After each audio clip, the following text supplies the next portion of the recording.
Miklós Norbert vagyok, a Marketing 112 kisvállalati marketing szakértője, és ebben a videóban arról fogok neked mesélni, hogy mi az a 3 veszély, amit csődbe viheti az online vállalkozástól.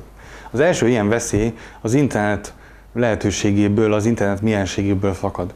Ma, hogyha van egy vállalkozásod, és létre szeretnél hozni egy új üzletágat, akár az is elég, hogy létrehozol egy új weboldalt, akár egy új Facebook rajongói oldalt, és elkezdesz kommunikálni. De nagyon nagy hiba is, könnyen válhatsz a szemétdombok királyává, és könnyen találhatod magad úgy, hogy van 5-10 honlapod, mindegyik megfelelő dizájnnal, termékkel, de mégsem érsz el eredményeket.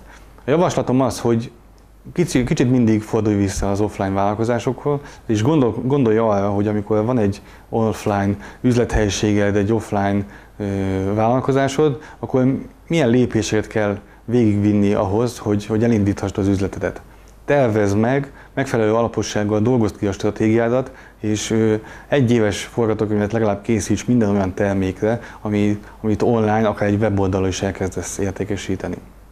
A másik ilyen veszély az az, hogy az internet nagyon gyors, nagyon pörög, szinte másodpercenként, percenként tartalmak sokasága kerül fel az internetre, és ez igaz az online kommunikációra is. Nagyon gyors, nagyon interaktív, és nagyon könnyen szippanhatja be a vállalkozásodat.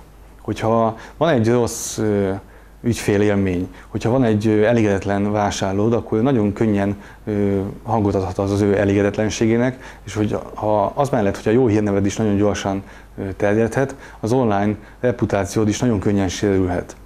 Képzelj csak arra, hogy a Facebook közössége, a különböző e-mail adta kommunikációs sebességek milyen gyorsan áshatják alá a vállalkozásod jó hírnevét. Tehát minden egyes vásárlót becsülj meg, minden egyes vásárlót szolgálj ki maximálisan. Vigyázz az online jó hírnevedre, mert az online reputáció kockázata sokkal nagyobb, mint egy offline vállalkozásnál.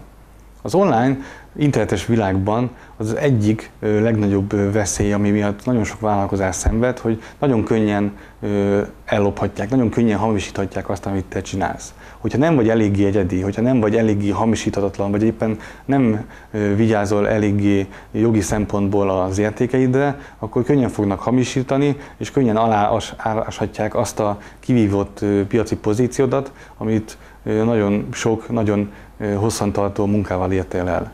Vigyázz, hogy ne tudjanak tőled lopni, vagy hogyha esetleg hamisítanak, vagy lopnak tőled, akkor gyártsál mindig olyan terméket, amit csak silányabb minőségben tudnak reprodukálni.